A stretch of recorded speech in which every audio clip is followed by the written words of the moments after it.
moment de la pêche.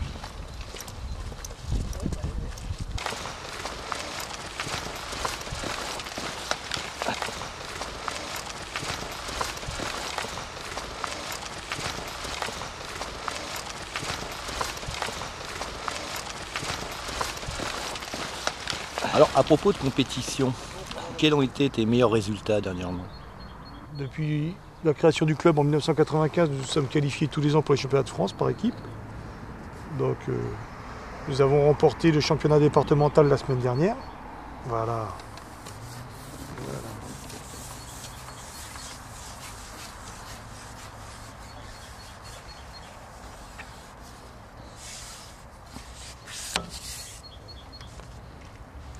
Ça, c'est un beau gardon aussi.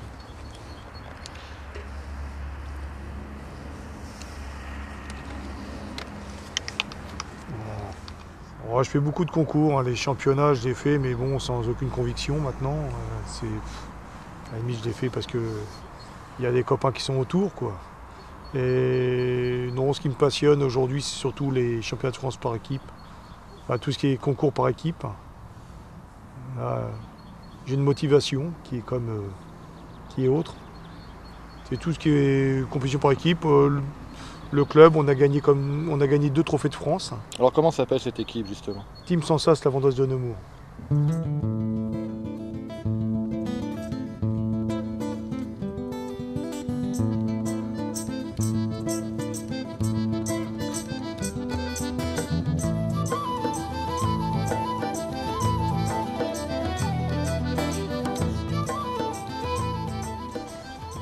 Alors, ça devient d'où cette passion de la pêche? C'est depuis tout gamin? Oui, depuis tout gamin.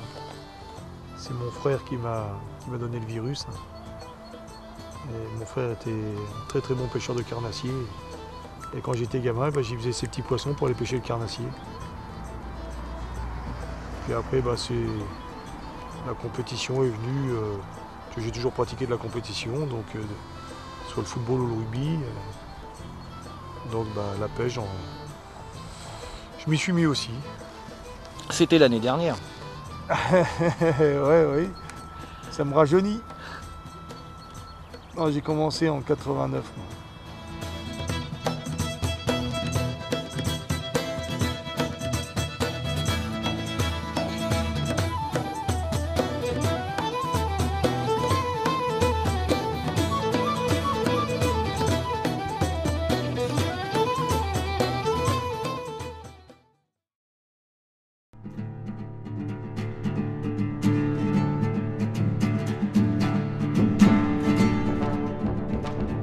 Alors, pour pratiquer cette pêche, vous disposez d'un matériel quand même impressionnant. Oui, disons que c'est impressionnant effectivement pour le néophyte. Pour les gens qui pratiquent, c'est un peu moins impressionnant. Comme je vous l'ai expliqué, hein, la pêche est un plaisir avant tout. Donc il faut quand même être à l'aise. Donc la pêche, en général, c'est tout un ensemble. Donc ça part du matériel. Ensuite, on passe par les appâts. Et par la suite la technique. Mais l'un ne va pas sans l'autre. Bon, le matériel, c'est une chose, mais bon, maintenant dans le commerce on trouve quand même du très très bon matériel, donc je pense que quand on veut se faire plaisir, il faut investir. Et c'est du matériel qui vieillit bien, donc généralement un investissement comme celui-ci, vous le gardez toute votre vie. Je vais pêcher donc à 11,50 m avec une canne à déboîter. Donc qui nous permet aujourd'hui de pêcher à déboîter, c'est quand même beaucoup plus précis. La législation vous autorise à pêcher à combien de cannes? 4 cannes, il me semble. Mais moi, je pêche toujours à une canne. Donc, je n'ai pas de souci au niveau de la législation. Donc, une canne, quand vous avez... J'aime bien pêcher la... Je ne suis pas un pêcheur de carnassier, j'aime bien pêcher la friture. Donc, généralement, le poisson blanc. Généralement, je pêche toujours à une canne tous les dimanches. Donc là, j'ai monté l'épuisette avec un manche assez long, puisque vous pouvez voir, il y a un dénivelé au niveau du canal. Donc, il faut quand même prévoir un manche assez long. Là, je vais partir sur une pêche à 11,50 m, puisque bon, le canal, je le connais quand même très bien. Et il faut quand même pêcher au plus profond à cette époque-ci. Et à 11,50 m, on va être sur le plat du canal. C'est-à-dire le plat du canal. c'est l'endroit où passent les bateaux. Alors, il y a deux raisons à ça.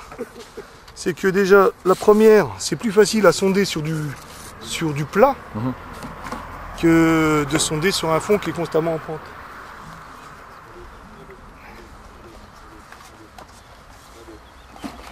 Et pourquoi? C'est tout. La réponse est très simple, c'est que les boules d'amorce que je vais mettre vont mieux se tenir sur le plat du canal que sur la descente. Est-ce que l'investissement en termes de Gaules est important pour pratiquer correctement cette discipline? Non.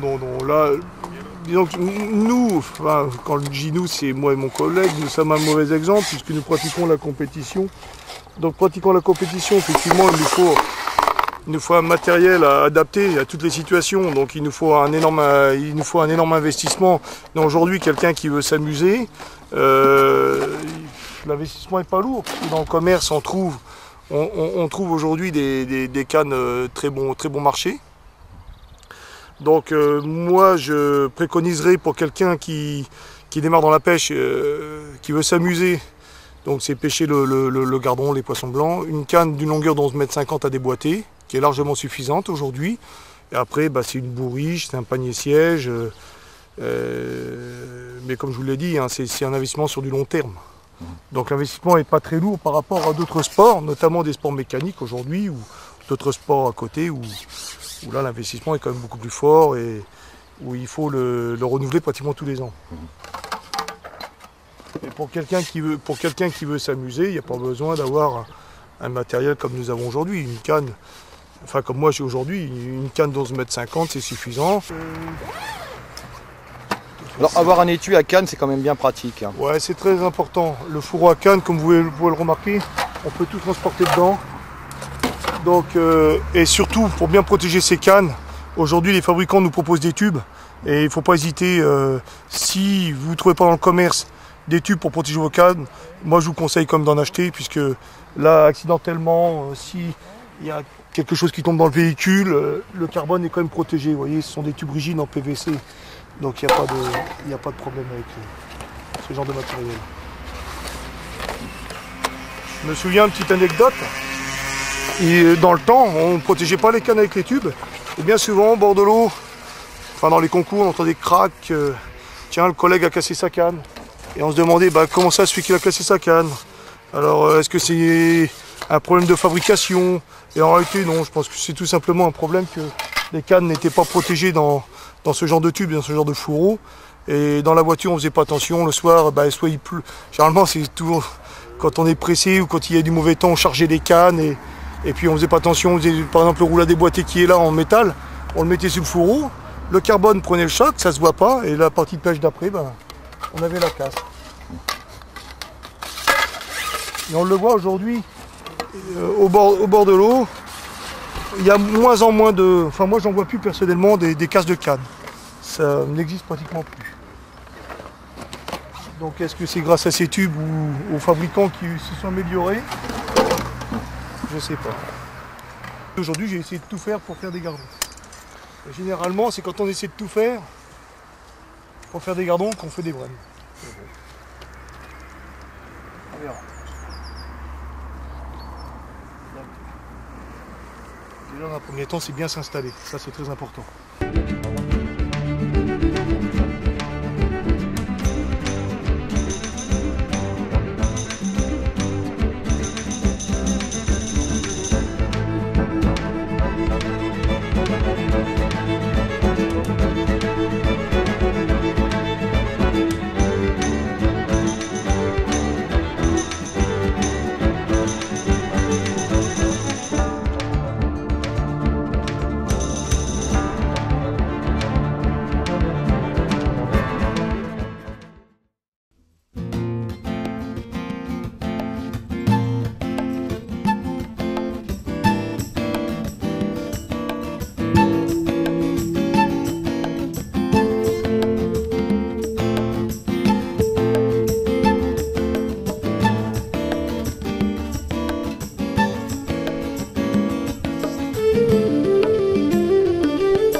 la caisse à pêche est disposée de façon que je sois bien assis, puisque la durée de pêche, surtout nous en compétition, qui pratiquons la compétition, c'est 3 heures habituellement, donc le temps de la compétition. Donc il faut être comme à l'aise pour pas physiquement ressentir malheureusement une fatigue. Donc avoir un bon siège, c'est important. Un bon siège, une bonne disposition, et puis oui, c'est tout un ensemble.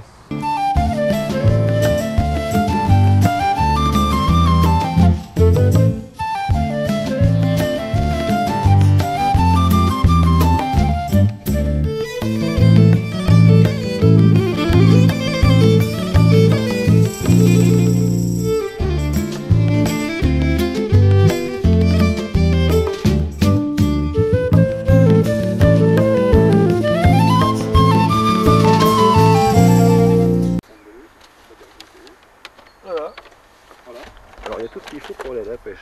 C'est-à-dire, tu as la licence qu'on nous demande lors des championnats, avec le permis de pêche, ça c'est obligatoire. Hein.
Alors nous sommes où là ici?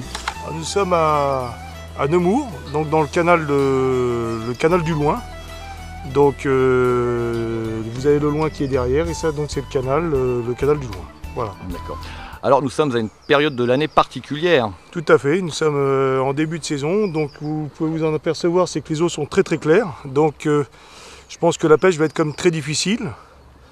Donc on va essayer de mettre tout en œuvre pour faire du poisson aujourd'hui. Alors qu'est-ce que l'on trouve ici comme poisson? Alors nous trouvons principalement des gardons, des brèmes et normalement des ablettes.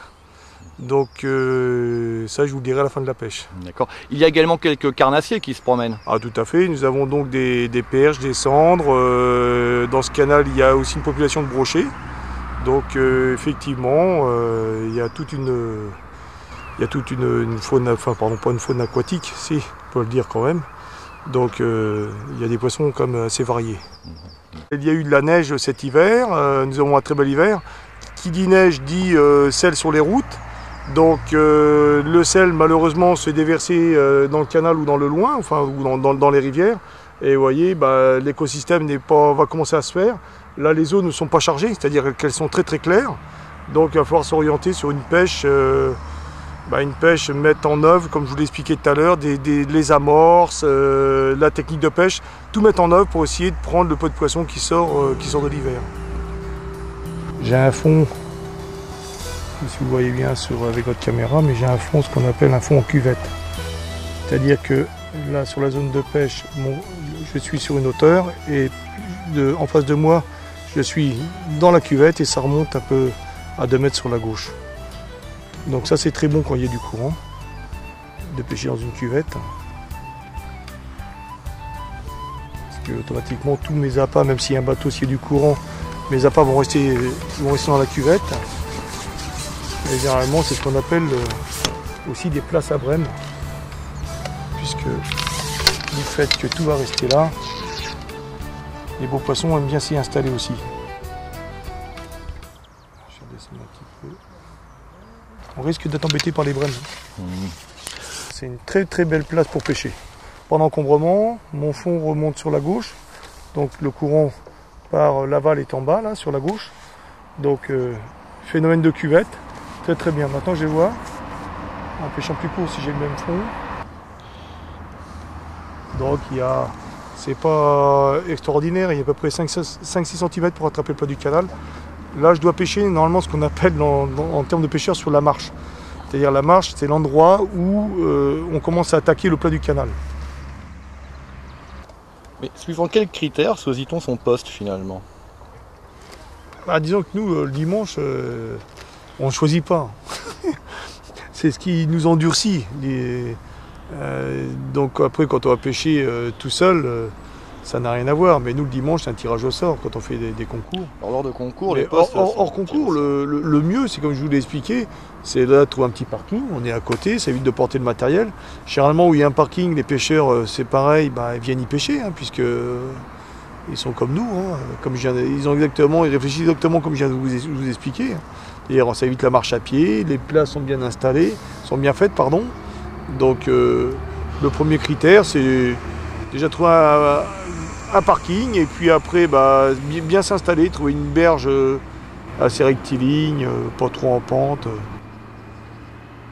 Si on veut se faire plaisir, on n'allait pas pêcher dans un talus à brut comme il y a en face. Hein.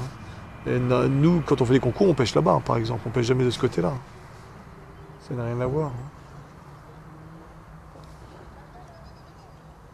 Mais la pêche, avant tout, c'est un plaisir. Donc déjà, quand on s'installe, on doit se faire plaisir. Y a-t-il des zones plus spécifiques où on prendra plus de poissons? Éviter les zones d'ombre. Où il y a des arbres, où l'eau est à l'ombre, c'est pas bon. C'est pas bon. Également peut-être les postes à carnassier. Voilà, donc il faut se mettre dans un endroit bien éclairé. Généralement, si possible, là c'est pas le cas, mais s'il y a des nénuphars, s'il y a de la végétation, se mettre à côté. À côté de postes où il y a de la végétation, c'est très bon.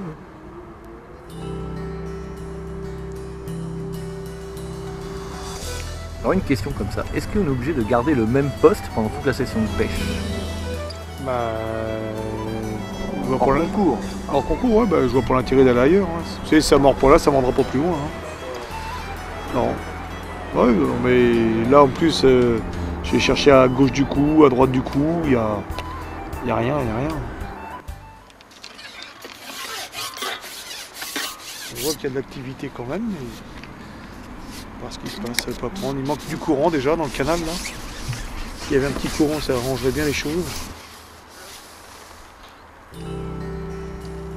Moi je pense que c'est une pêche c'est ma pêche préférée. C'est quand même une très très jolie pêche. La pêche du gardon en canal et où c'est difficile, où il y a une recherche. C'est vraiment la pêche qui me plaît.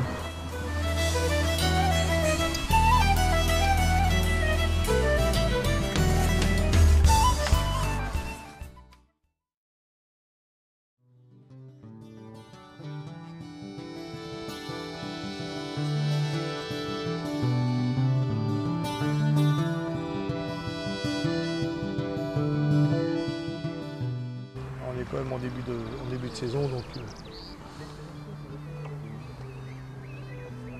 la pêche va s'avérer à mon avis difficile.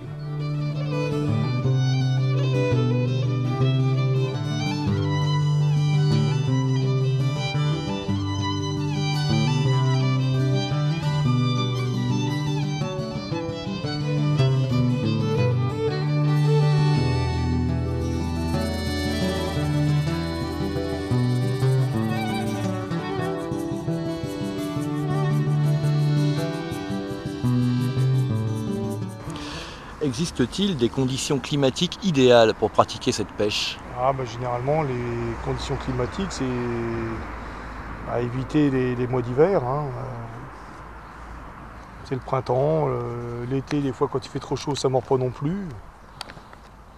Les bonnes conditions pour le gardon, c'est le printemps et puis l'automne. L'entrée d'hiver, c'est aussi très très bon.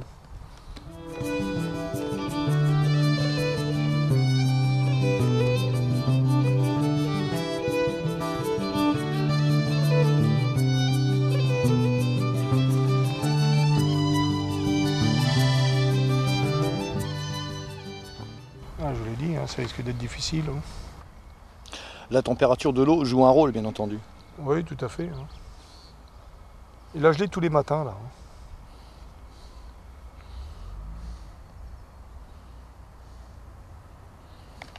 Il fait bon cet après-midi, on a quand même des belles après-midi. Bon, ça s'est réchauffé par rapport à il y a un mois quand même.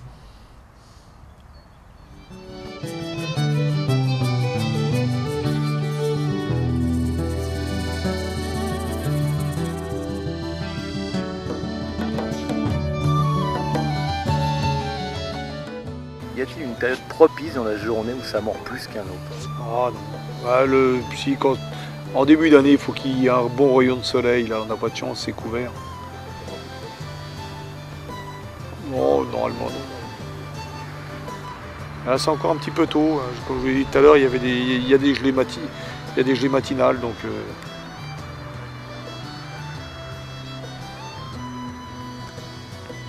il va falloir s'orienter sur une pêche. Une pêche, mettre en œuvre, comme je vous l'ai expliqué tout à l'heure, les amorces, la technique de pêche, tout mettre en œuvre pour essayer de prendre le peu de poisson qui sort de l'hiver.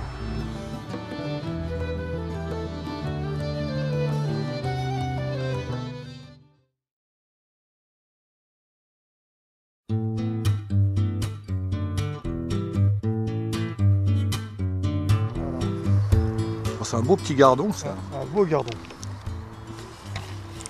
Ça fait plaisir à attraper. Alors est-ce qu'on peut déterminer l'âge de ce poisson? Oh, je pense que c'est un gardon qui doit avoir 4 ans. Puisque quand on dit des gardons de 2 étés, généralement les gardons de 2 étés font 40 grammes. Donc il suffit d'en faire 80 je pense. Pas loin. Oui, je pense c'est un gardon qui doit avoir 4 ans. Et il y a des endroits quand on pêche la brème par exemple, des fois ils aiment bien qu'il y ait du bruit. Donc le poisson réagit aussi au bruit. Hein. Tout à l'heure vous évoquiez justement le phénomène silure qui fait des ravages parmi les brèmes. C'est un vrai problème ça. Ouais, mais nous dans le canal il y en a très peu aujourd'hui. Le silure c'est un poisson quand même qui aime bien les grands fonds. Donc il y en a, hein, mais aujourd'hui les poissons que l'on trouve dans le canal sont des poissons qui ont été lâchés volontairement ou involontairement. Ce n'est pas des poissons qui étaient ici il y a une trentaine d'années. Alors il y a deux phénomènes. Si on n'a plus de touches, parce que normalement quelques vient de mettre, on devrait avoir des touches régulières. S'il n'y a plus de touches, c'est soit il y a un carnassier qui est arrivé sur le coup, puisque j'ai tout mis en œuvre pour attirer des petits poissons, des gardons notamment. Donc s'il n'y a plus de touches, c'est que soit un carnassier est arrivé, ou alors la présence de beaux poissons qui va déranger ces petits poissons. C'est-à-dire la présence de beaux poissons, ça peut être des carpes. Là, dans ce canal, c'est des brèmes. Et ça, normalement, visuellement, on devrait s'en apercevoir. C'est-à-dire qu'il y aura des pétillements partout. C'est-à-dire que les beaux poissons vont venir fouiller dans l'amorce pour se nourrir. Et ça va engendrer des pétillements à la surface. Donc ça, on le verra pendant la pêche. Si par contre, il n'y a plus de touches et que là, il n'y a plus de touches et qu'il n'y a pas de pétillement, c'est que généralement, il y a un carnassier qui est venu ennuyer les gardons. Pas ennuyer, c'est surtout les chasser. Voilà. Un peu plus gros que le premier. Alors comment différencie-t-on une vandoise et un gardon? Ah, c'est pas pareil. C'est pas la même chose. Ah, non. La vandoise, elle est plus fine, elle a le nez plus vers le haut. La bouche qui repart sur la hauteur. C'est pas du tout les mêmes poissons. La vandoise se rapprocherait plus de la blette à la limite. Y a-t-il une période propice dans la journée où ça mord plus qu'un autre? Ah non. En début d'année, il faut qu'il y ait un bon rayon de soleil. Là, on n'a pas de chance, c'est couvert. Les anciens se levaient toujours, on disait toujours là, une bonne pêche, ça fait toujours de bon matin. Mais ouais, j'ai fait des très belles pêches dans l'après-midi.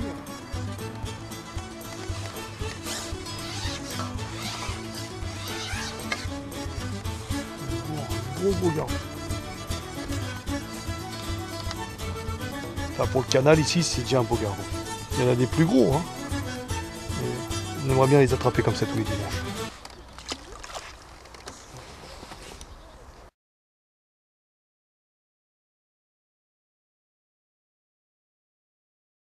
Alors l'amorce, je vais prendre de la gardon. Donc puisque comme je vous l'ai expliqué, je vais essayer de pêcher j'espère que les brèmes ne vont pas mordre. Essayer de faire venir les gardons. Donc, pour essayer de sélectionner les poissons, je vais tout mettre en œuvre pour que mon amorce ne nuage pas trop. Il y a deux phénomènes qui vont se passer. Si je fais une amorce qui nuage, je vais être embêté soit avec les petits poissons, les ablettes, soit je vais être embêté avec les brèmes. Et là, comme les eaux sont très claires, j'évite justement ce tapis de terre de Somme.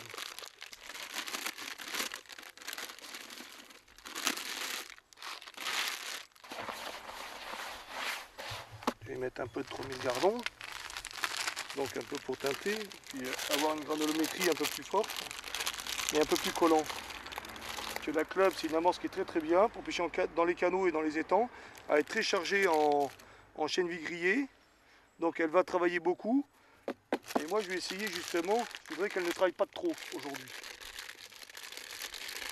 Parce que si elle travaille beaucoup, je vais être embêté, comme je vous l'ai dit, avec les... Je vais être embêté avec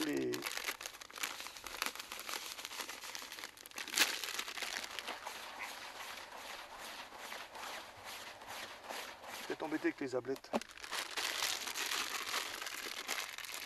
Et ça c'est bon. Et ça j'aime bien, ça c'est les produits que j'adore. On va y remettre du PV1. Et là au moins avec ça je suis sûr que ça ne va pas travailler. C'est quoi? Alors le PV1, c'est issu de l'alimentation pour le bétail. Ce sont des granulés qui sont très chargés en sucre. Et c'est un produit qu'on retrouve aussi pour les chevaux de course. Ce sont pour donner un coup de fouet pour les chevaux, des protéines très chargées en protéines et très chargées en sucre. Donc l'avantage que ça a déjà, c'est que ça va me teinter mon amorce. Comme c'est chargé en sucre, ça va coller. Mais une fois dans l'eau, le sucre, une fois dans l'eau, ça va s'ouvrir très rapidement aussi. Ça ne va pas rester très très collant. Je vais en mettre 400 grammes, c'est suffisant. Voilà. Ah, et déjà la différence de couleur. Voilà, ça devrait aller.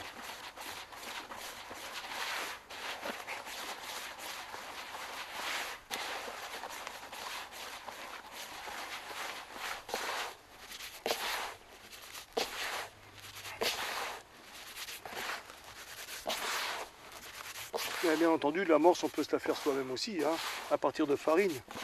Mais je pense qu'aujourd'hui, avec la qualité que nous trouvons en amorce préparée, ça sert à rien de s'ennuyer à refaire de l'amorce. Hein.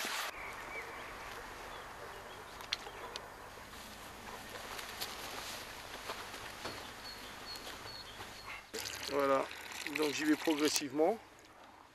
Mais moi qui ai l'habitude de mouiller, et c'est mieux d'y aller progressif. Parce que vous mouillez bien les farines, vous évitez les grumeaux. Que si je mets tout d'un coup, par exemple là je sais qu'il me faut 1 litre d'eau, je mets les 1 litre d'eau d'un coup, ça va me faire une pâtée.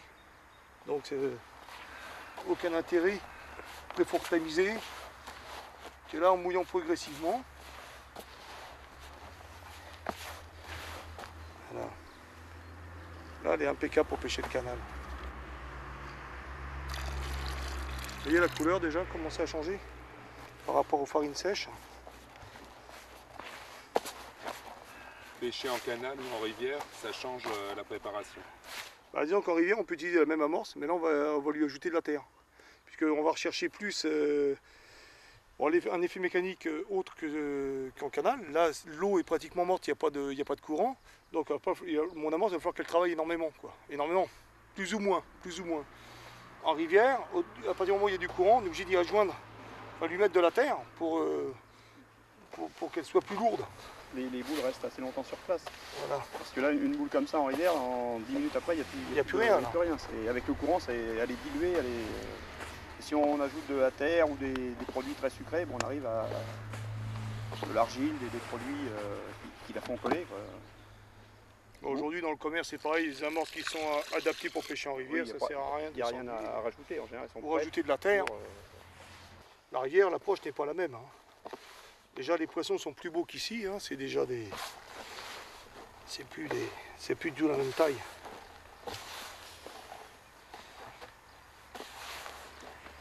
Là, il y a plus de recherche au niveau de la technique que pêcher en rivière. En rivière, vous mettez les boules. Bon, en rivière, c'est comme toute pêche, il faut bien sonder.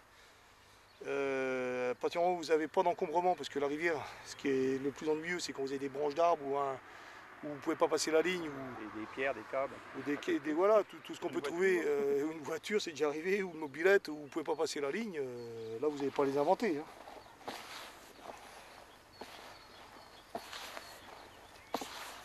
Voilà. Là, elle est impeccable. Là, vous voyez, mouiller progressivement, il n'y a pas trop de grumeaux.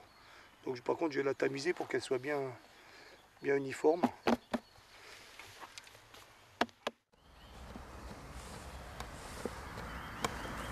Oui, c'est pour, vous voyez, il y a des grumeaux.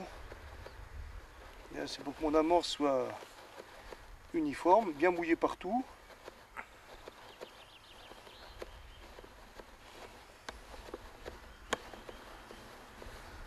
C'est important le tamisage. Il y a des gens qui disent que c'est pas important. Et quand on voit ça, comme c'est important. Quel problème ça pose? C'est pas trop des grains. C'est que c'est trop. Elle va pas travailler, elle va pas s'ouvrir correctement s'il y a des endroits de l'amorce qui sont trop mouillés par rapport à d'autres. Ça travaille pas du tout, ça, c'est surmouillé sur le fond. Les grains, c'est pas important. Mais bon, ça nous arrive de tamiser encore plus fin que ça. Hein. Faut pas oublier que les poissons, moins en mangent, mieux ça vaut. Hein. Faut qu'ils viennent dessus. On les garde le plus longtemps possible. Vous voyez, ça c'est mal mouillé. Donc si j'avais pas tamisé, je passe à côté. Comme on dit dans le jargon, il faut qu'ils s'amusent dans l'amorce. Le plus longtemps possible qu'on en prenne. S'ils se gavent d'amorce, on fait plus rien. Oui, ça c'est pas bon. Tout ça on le jette.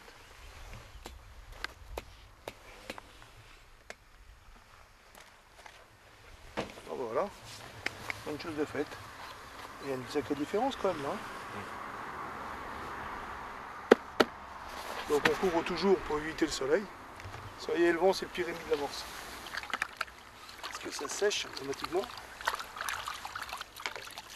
Alors moi je conseille toujours de surmouiller un peu l'amorce.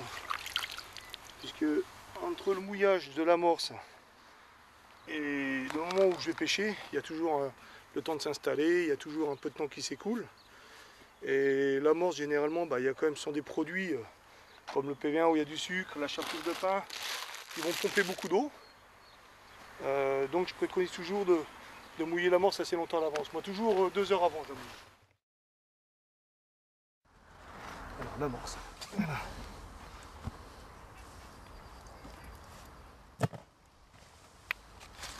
On va y mettre les fruits durs de vase.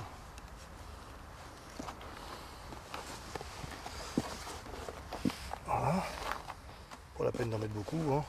Mettre de bonnes poignées, comme il est déjà décollé avec la terre. Voilà. Regardez ça.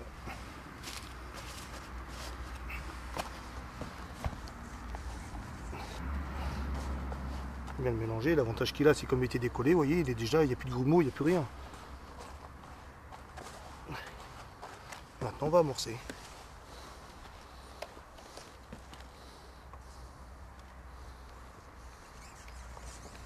Vous voyez, l'amorce très compacte pour éviter qu'il y ait le nuage. Donc des boules que je serre un peu plus pour qu'elles restent le plus longtemps possible sur le fond, qu'elles s'ouvrent moins. Voilà, celles-là sont bien serrées. Donc ça va s'ouvrir en allant. Ensuite, un peu moins serré. Donc ça va attirer le poisson tout de suite, normalement. S'il y en a dans les parages. Voilà.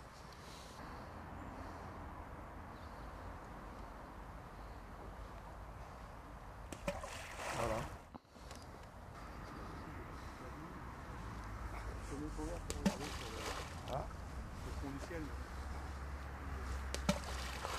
Alors là, c'est un concours de précision.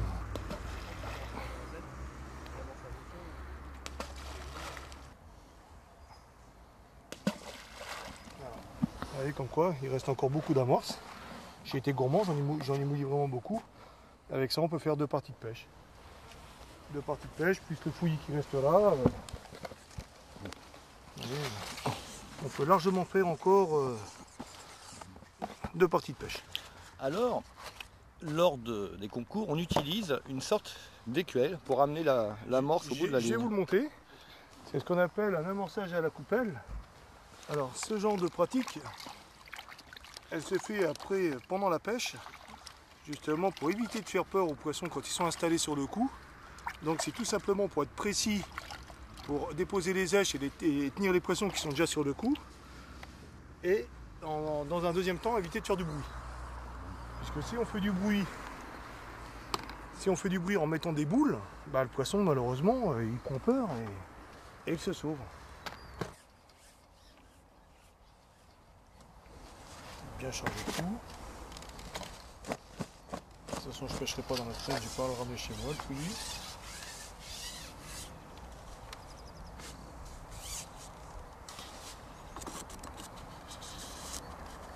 Et bon gardons ici normalement.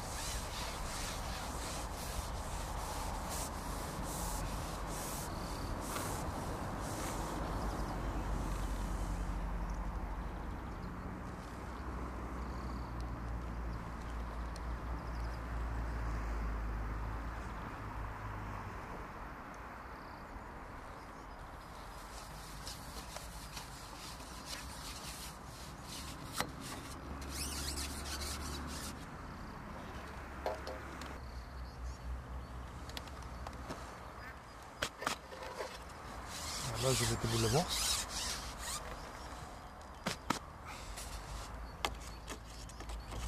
Alors, j'ai une fournissure décollée avec la terre. Je vais essayer de faire un amorçage qu'on appelle un amorçage en parapluie. Ça se diffuse à tous les niveaux, toutes les hauteurs. Et là, destiné un peu plus pour le fond. Là, c'est pas un peu plus, c'est destiné pour le fond. Donc, ça descend bien précis sur le coup. On voit quand même que ça pétille énormément. Je pense que les poissons sont rentrés. Là, si ça rentre pas,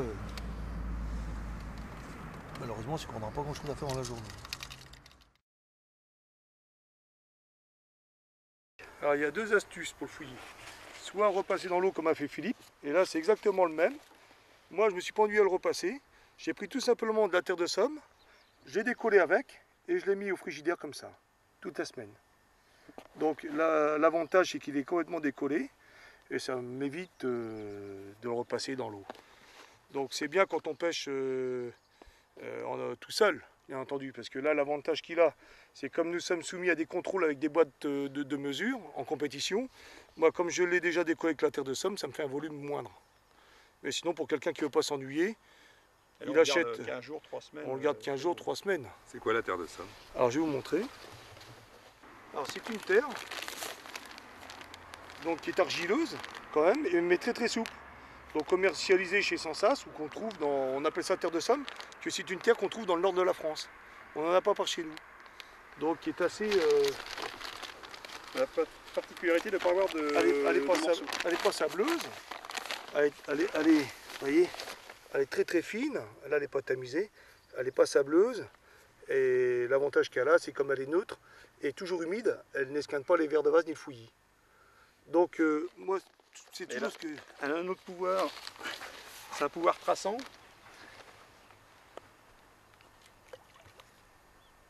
Ça crée un brouillard dans l'eau très persistant. Ça c'est très important.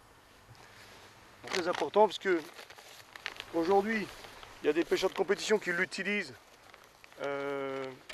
comme le fameux tapis de terre qu'on appelle en Belgique, où certains pêcheurs, moi je ne suis pas poisson, le disent, c'est pour garder le fouillis sur le fond, pour créer un système de garde-manger. Moi je crois plus au pouvoir attractif, c'est-à-dire au pouvoir traçant. Donc comme disent mes amis belges, à faire un appel de poisson tout de suite, puisque vous voyez ça c'est juste une petite boule, hein. Imaginez si j'en mets... je ne vais pas le faire aujourd'hui puisque les eaux sont claires, hein. Donc sinon quand les eaux sont chargées, ça vous fait un nuage sur 2-3 mètres carrés. En eau chaude, ça fait plus un appel de poisson à la limite qu'un garde-manger. Voilà. Et donc l'avantage que ça a, pour décoller le fouillis, c'est merveilleux. C'est ce qu'il y a de mieux.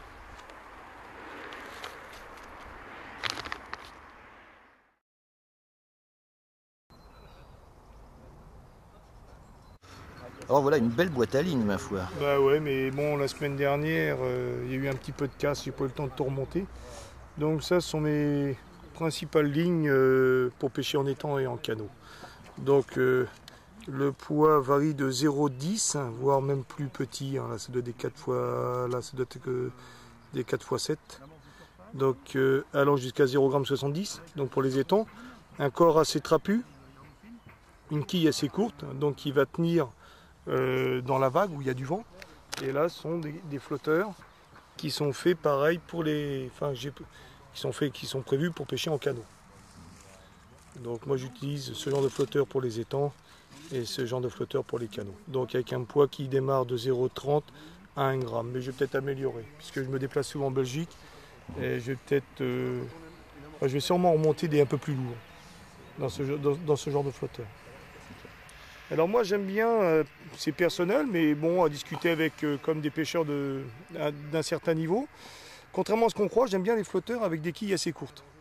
Donc je vais vous montrer la différence par rapport à, alors là il y a un peu de casse, hein, par rapport à ce genre de flotteur, où là vous retrouvez des quilles assez longues. Pour les canots, donc des canots comme celui-ci ou des canots où il y a très peu de courant, où le fond est en moyenne d'une profondeur de 2 mètres. J'aime bien ce genre de flotteur, même pour les étangs, avec des quilles très très courtes. Pourquoi? C'est parce que, je vais prendre l'exemple, j'en ai un qui justement qui est démonté. Voilà. L'avantage qu'il a, c'est comme il a une quille qui est très courte, il va se mettre tout de suite en place. Donc c'est un avantage, puisque si un poisson vous prend entre deux eaux, automatiquement votre flotteur, il va rester, au lieu de se mettre droit, il va rester, donc ce qu'on appelle, il va rester, il va pas se, dans le terme pêcheur, il va pas quiller, ce qu'on appelle. Donc on décèle tout de suite la touche à la descente. Qu'un flotteur avec une grande quille, automatiquement, c'est un peu le système d'une quille de bateau, il va se mettre tout de suite en place. Et donc pour déceler la touche à la descente, c'est pas évident. Et la deuxième chose, c'est contrairement à ce qu'on croit, les quilles courtes, on en mêle moins qu'une grande quille. Quand on pêche très très rapidement, avec une quille courte, on en mêle moins. Et ça, c'est des heures passées au bord de l'eau qui me l'ont confirmé et à discuter avec certaines personnes. Donc c'est pour ça que pour les étangs et les canots, j'ai que des flotteurs avec des quilles courtes. Et après, les flotteurs que vous avez là, que je vous ai montré, ceux-ci sont faits pour les canots, donc à grand gabarit, donc avec des formes un petit peu plus trapues, des grandes quilles, puisque là c'est fait comme pour pêcher dans des profondeurs de 4 mètres d'eau. Donc 4 mètres d'eau, généralement, il y a des gros bateaux qui passent dessus, donc il y a un phénomène de vagues qui se forment sur le canal, et il faut des flotteurs avec là par contre une quille un peu plus longue et plus trapue pour que ça tienne bien dans la vague. Pour pas que le flotteur soit toujours en dessous de l'eau, ça c'est très important, ou toujours au-dessus, c'est très très rare qu'il soit toujours immergé, quoi. Et ce qui est très important dans les flotteurs pour la pêche au cours, c'est la visibilité. Vous voyez les antennes. Donc moi ce que je conseille à des pêcheurs qui veulent se lancer ou qui commencent dans la pêche, c'est de choisir son flotteur en fonction de la visibilité de l'antenne. Et non pas parce qu'il est beau ou il a un beau design.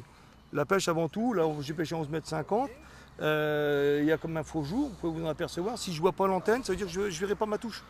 Donc si je ne vois pas la touche, la partie de pêche s'arrête déjà là. Comme je vous l'ai expliqué tout à l'heure, dans la pêche, il n'y a pas de secret, il faut bien partir. Et donc, quand je vous l'ai dit, je me répète, il faut bien partir, c'est bien mouiller l'amorce, avoir les bons flotteurs, c'est-à-dire avoir les bons flotteurs, c'est une bonne visibilité du flotteur, ensuite bien sonder, et à partir de là, je ne vois pas pourquoi on ne ferait rien.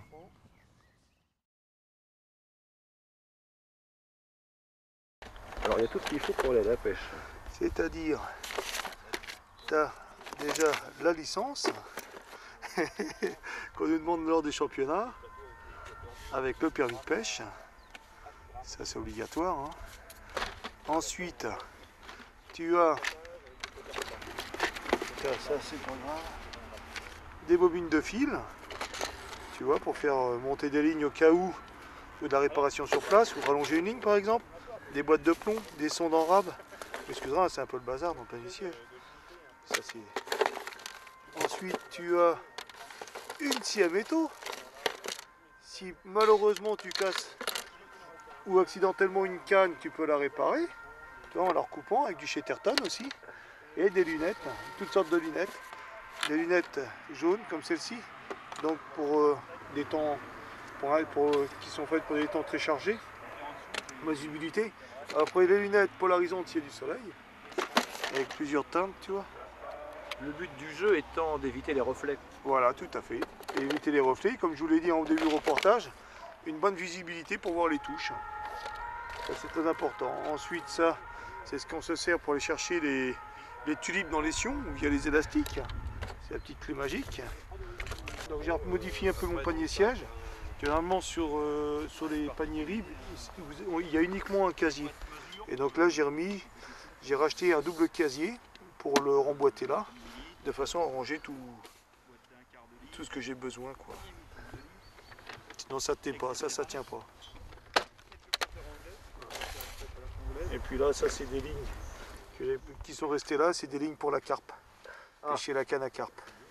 Avec la canne au cou à carpe, donc avec l'élastique qui est prévu, les gros hameçons, puisqu'il y a 15 jours on a fait un concours, et dans un étang où il y a des carpes, et là on parle plus du tout de la même chose, quoi, hein, quand on voit la taille des hameçons, c'est des hameçons de 10, des lignes montées en 25 centièmes, donc là on parle plus du tout de la même chose, quoi.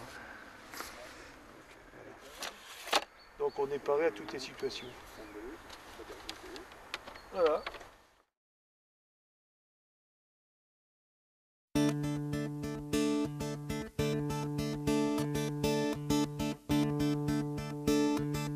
Alors en compétition, est-ce qu'on peut employer des systèmes dits électroniques, éco-sondeurs et compagnie? Totalement interdit. Totalement interdit, puis honnêtement je pense que même si c'était toléré, je n'utiliserais pas. Et là, on va vers la robotisation de la pêche et il n'y a aucun intérêt.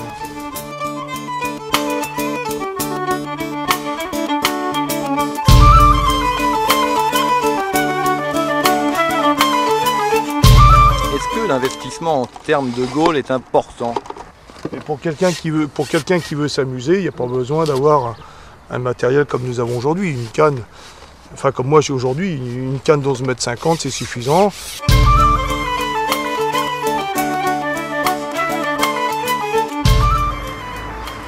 Allez, on va aller voir.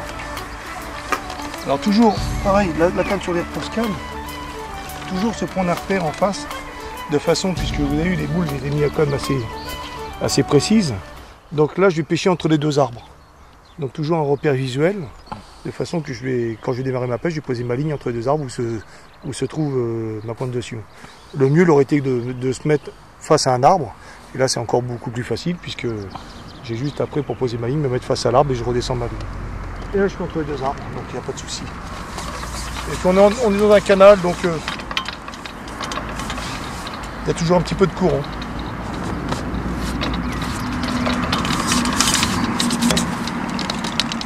Voilà. Donc la technique aussi de la pêche du gardon, c'est de ne pas poser sa ligne. Faut poser la ligne tout doucement. C'est-à-dire laisser descendre la lèche, surtout en début de saison, c'est comme ça. Descendre lèche tout doucement sur le fond. Déjà, ça évite d'emmêler la ligne. Et deuxièmement, ça descend plus naturellement. Ils sont malins, hein. Il va falloir essayer de les faire. Hein. Il faut toujours se remettre en question. Il ne faut pas arriver au bord de l'eau. Pendant la partie de pêche, se dire il n'y a rien, il n'y a rien, il n'y a rien. C'est une fois qu'on a essayé toutes les solutions, que là, on peut dire il n'y a vraiment rien. Et j'ai remis un petit brin de canne, j'ai recoupé ma bannière, j'ai relevé les plombs, j'ai mis du fond. Et là, on commence à avoir des touches.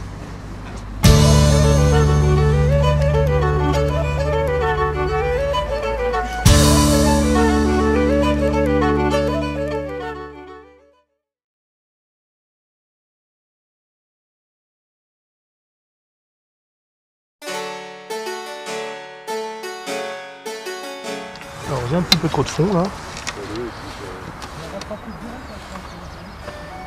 Je redescends un petit peu. Donc en tenant compte de la hauteur de ma sonde, hein, ça c'est très important. J'utilise Une sonde, ce qu'on appelle la sonde grenouille. C'est un classique. Oui, voilà, donc il faut quand même tenir compte. Il faut que le flotteur ne soit pas vraiment à ras de l'eau, puisque la sonde doit faire à peu près 1,5 cm.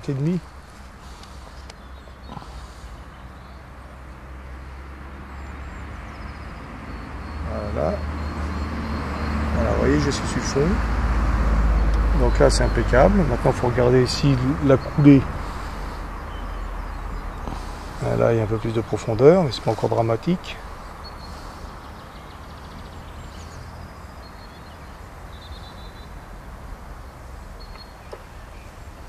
Alors, il y a un peu plus de fond là sur la. Il y a un peu plus de fond là sur ma gauche, donc je vais remettre un peu. Vous voyez, le fond n'est pas régulier.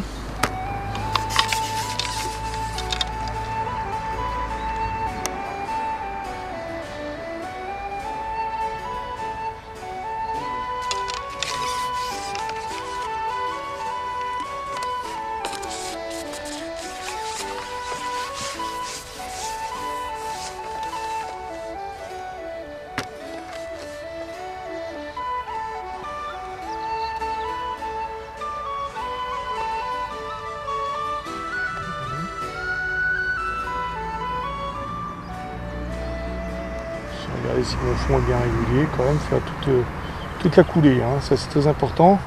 Déjà une pour voir si le fond est bien régulier, moi là ça remonte un peu sur la gauche, mais pas grand chose. Et voir s'il n'y a pas d'obstacle là. Donc une petite astuce.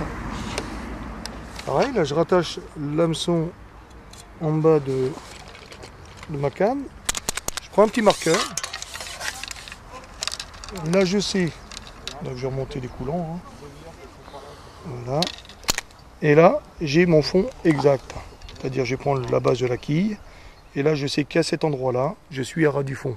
Donc, si je dois monter, si je veux traîner d'une plume, ben, j'aurai toujours ce repère-là si je veux revenir après dans la pêche sur le fond de départ.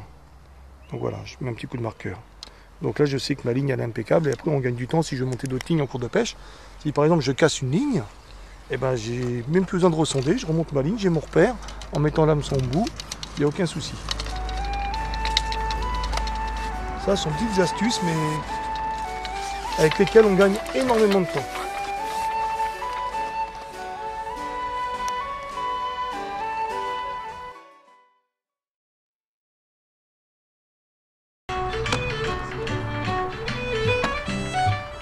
Alors il y a une petite astuce aussi pour dérouler la ligne.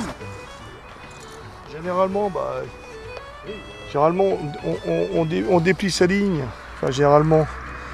On accroche toujours la ligne au sillon et on déplie la ligne. Moi je pratique autrement, c'est pareil, hein, c'est pour gagner du temps. Donc je déroule la ligne jusqu'au flotteur. Voilà, je le pose par terre. Voilà, je déroule. Là ça risque plus rien. Hein. Voilà. Hop. Là après, je vais prendre un hameçon. Alors, à éviter comme les plaquettes d'hameçon aujourd'hui où le fil est enroulé.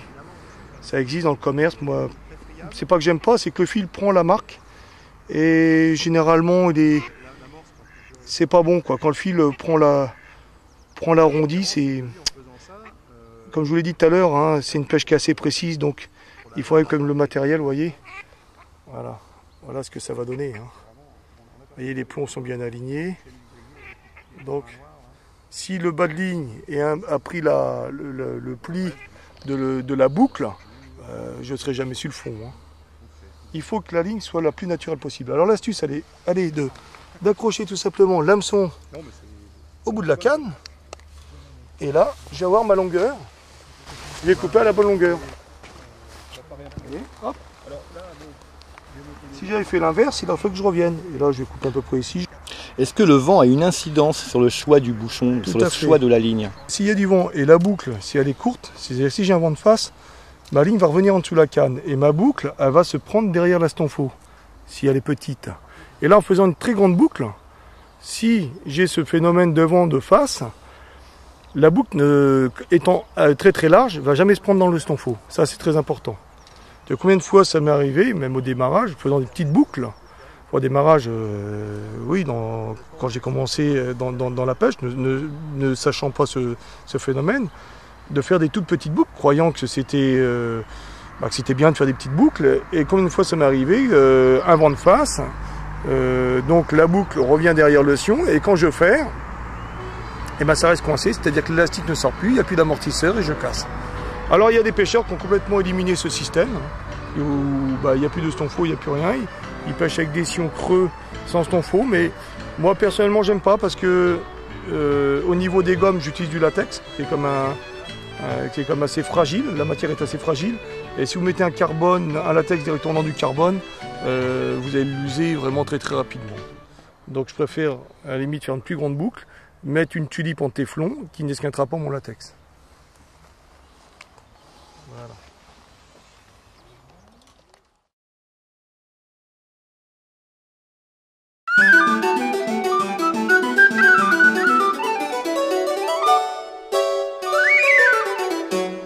Ce qui est quand même important, c'est aussi ce montage avec l'élastique intérieur. Ça, c'est très important. Donc pour les gardons aujourd'hui, j'ai choisi une gomme pas très grosse, c'est-à-dire c'est du 0,8 de diamètre en latex. Et vous voyez, très très peu tendu. Donc de façon que mon élastique va servir d'amortisseur quand je vais ferrer. Et si je tombe sur un plus gros poisson, automatiquement ça m'évitera une casse, puisque j'ai pêché avec un diamètre très très fin en bas de ligne, c'est-à-dire du 6,5 avec un hameçon de 22. Donc après, si les beaux poissons rentrent, on changera de ligne. Mais là, je pars, comme je vous l'ai expliqué tout à l'heure, sur une pêche de gardon. Dans ce tube, vous pourrez remarquer, mais bon, je vous l'ai dit, hein, on fait comme de la compétition. Voilà, différenciation. Donc moi, j'ai des tulipes de plusieurs couleurs pour différencier la taille de mes gommes. Ça, c'est une petite astuce personnelle. Donc là, vous avez du 1 mm, donc je reconnais à mon embout qui est de couleur rose.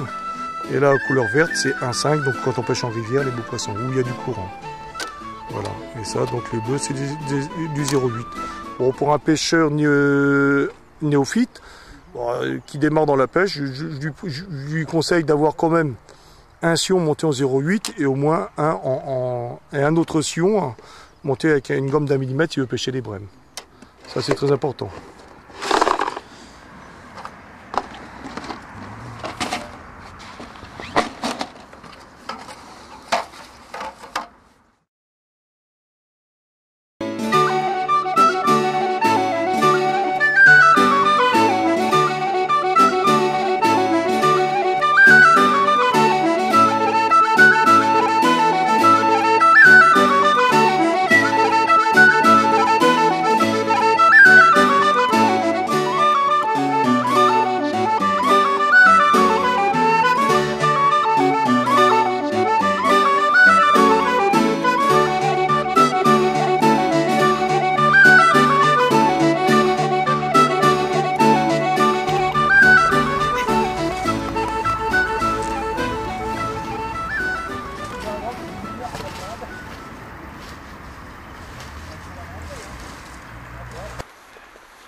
Non, eh, t'avais une perche, elle assez en con quand même.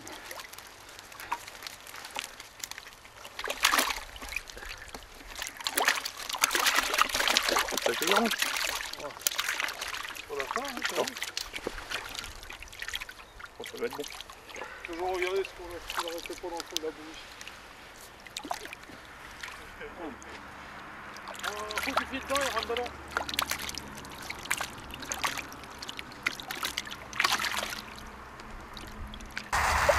Ça arrive vite.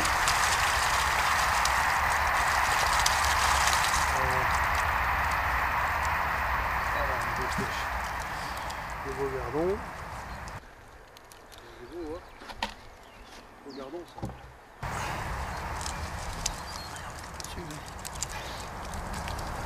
Pêche de saison, hein. Des beaux gardons. Le début de saison, pêche d'hiver presque. Oui, vu le froid qu'il fait. C'est beau, hein. Regardons ça. Quelques ablettes. C'est joli. Des ablettes aussi, ouais. Des perches.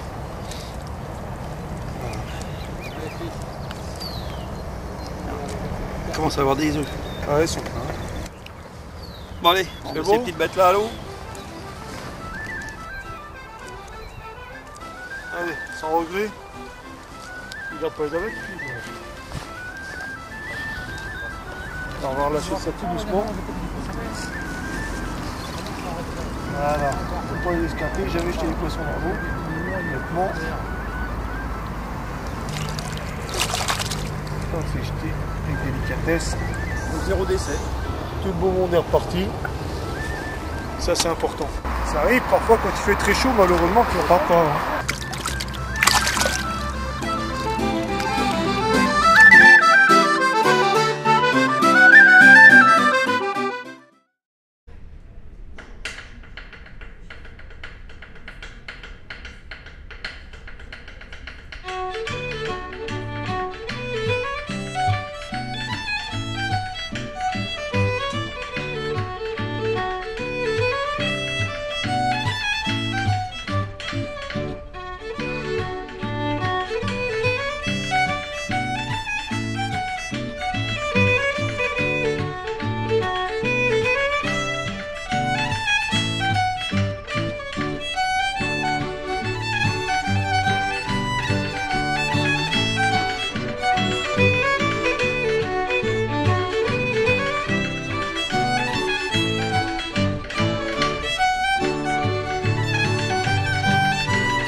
Michel nous accompagne quand on fait des championnats par équipe. Tu vois, ça aide. Porter le matériel, ranger le matériel. Il apprend en même temps. Tu la regardes la terre de sable, puis il nous fouille dedans.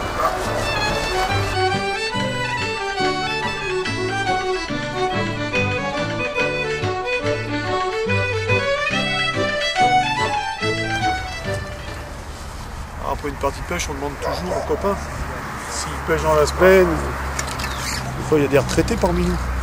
Donc on leur donne toujours le reste au lieu de jeter.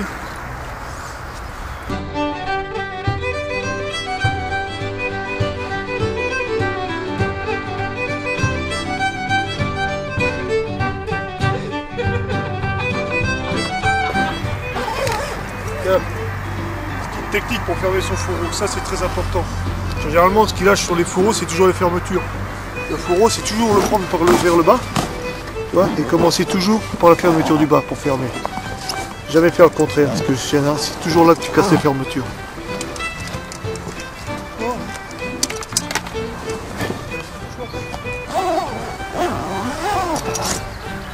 Comme ça. Tu vas toujours prendre la fermeture du bas, l'allonger et la remonter. Jamais prendre celle du haut et la ramener en bas. Que tu forces, arriver au bout, tu forces, et c'est toujours comme ça que tu détériores ton matériel. Un fourreau bien entretenu, tu peux le garder à vide. Ça, c'est les fameuses boîtes en compétition. Voilà. Alors, ça, c'est un demi-litre, un quart de litre. Oh, pardon. Ça, voilà. Ça, c'est des... Maintenant, on nous tolère un peu plus d'èche, donc des boîtes de 3 quarts de litre, 1 litre, et principalement celle-ci. Alors les outils un truc qui vient le four aussi, c'est tout bête, moi j'ai ça, c'est une machette, donc bon, je vais pas te la sortir. Ça c'est important aussi, tu vois, parce que quand tu arrives sur une place, où il faut débroussailler, tu gagnes du temps incroyable. Moi, combien de fois on me demande mon outil? Et ça, c'est les petits trucs qu'il faut avoir avec soi. Ça fait partie. On dit toujours que la caisse à pêche le matériel d'un pêcheur, c'est volumineux. Et toi, avec tout ce qu'on emmène, là dans la poche qui est là, Ce que j'ai dit Philippe tout à l'heure, la semaine dernière, lui il l'avait pas. Moi j'ai mon vêtement de pluie. C'est important de l'avoir aussi. Donc il n'y en a jamais de trop en réalité. Faut être prévoyant.